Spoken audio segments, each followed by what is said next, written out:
मैं उज्जवल boss content creator. दोस्तों, अगर आपको अमेरिका के इंग्लिश पूछा जाए तो आप बोलिएगा अमेरिका। अगर आपको पाकिस्तान के इंग्लिश पूछा जाए तो आप बोलिएगा पाकिस्तान। अगर आपको चीन का इंग्लिश पूछा जाए तो आप बोलिएगा चीन। अगर आपको बांग्लादेश का इंग्लिश पूछा जाए तो बांग्लादेश। अफगानिस्तान से पूछा जाए तो अब अफगानिस्तान बोलिएगा। यानी हिंदी और इंग्लिश दोनों सेम है, लेकिन आपको जब भारत का अंग्रेजी पूछा जाएगा तो आप बोलिएगा इंडिया।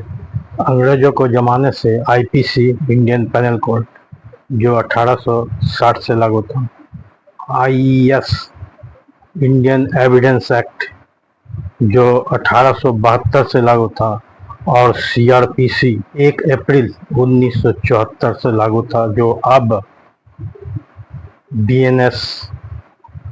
बीएनएसएस और बीएसए हो गया है।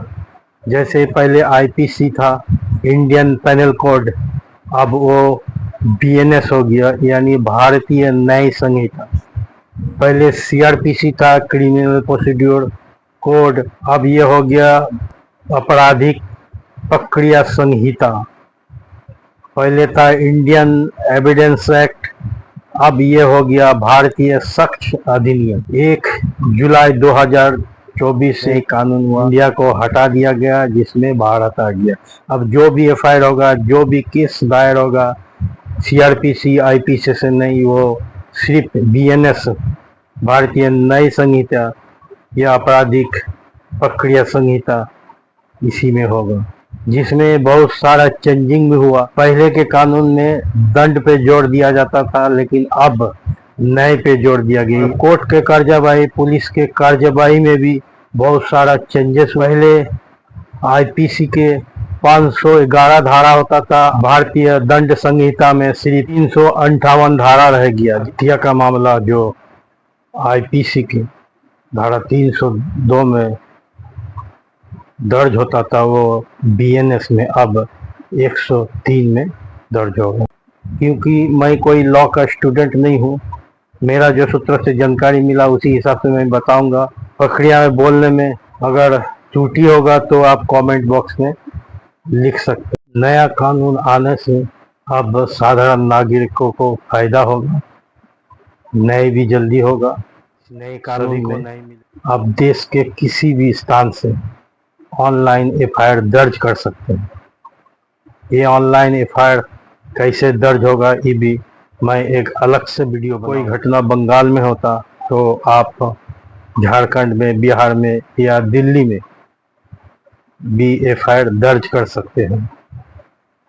दूसरा फायदा कि आपका एविडेंस चैट, ईमेल चैट या टेलीग्राम चैट, ये भी आपको साक्ष्य के तौर पर प्रस्तुत कर सकते हैं। और पुलिस को भी एफआईआर करना मैंडेटरी हो जाएगा, क्योंकि पुलिस को भी अब सारी जांच पूरा करके 60 दिन के अंदर कोर्ट को चार्जशीट जमा देना है, और कोर्ट के जज साहब भी जमा होने के बाद उसे 60 दिन के अंदर चार्ज फ्रेम कर देना है, और फिर 45 के दिन के अंदर इसे संगीन अपराध होता जो अपील में जाता है। यानी अगर डिस्ट्रिक्ट कोर्ट में अगर उसको ट्रायल के साथ 1 साल चलता तो अपील में जाएगा तो उसमें हाई कोर्ट में 1 साल लगेगा, सुप्रीम कोर्ट में जाएगा तो 1 साल। यानी टोटल अंदर जांच प्रक्रिया पूरा करके अपराधी को कानून में कोर्ट से सम्मन अब ईमेल से, व्हाट्सएप से भेजा जाएगा। पहले पोस्ट ऑफिस के द्वारा रजिस्ट्री से भेजा जाता था, बार बार नोटिस भेजने के बाद भी ये एक्सेप्ट नहीं होता। व्हाट्सएप या मेल से जो आपको सम्मन भेजा जाएगा, उसी सम्मन के आधार में आपको हाजिरी देना है। यानी आपको एसएमएस भी भेज सकता है, व्हाट्सएप भी भेज सकता है, या ईमेल से भी आपको सम्मन भेजा जा सकता है। गंभीर अपराधों में इस 3 अपराध को माना जाएगा जो पहले नहीं था। पहला, झूठ बोल के या धोखे दे के शादी करना। दूसरा, स्नैचिंग मोबाइल स्नैचिंग, सोने के हार का स्नैचिंग, पर्स का स्नैचिंग, ये भी गंभीर अपराध है। यानी आपको मोबाइल से ठगी किया गया या साइबर फ्रॉड में जो भी आता है, ये भी गंभीर अपराध के श्रेणी में आए। संगीन अपराध और गंभीर अपराध में फर्क ये है कि गंभीर अपराध में कम से कम 3 साल की सजा होता है, अपराध में कम से कम 7 साल की सजा, और सजा अगर आगे बढ़ेगा तो उम्र कैद तक हो सकता है। जैसे मॉब लिंचिंग, यानी भीड़ में किसी को जान से मार देना, ये आपको संगीन अपराध में आता है।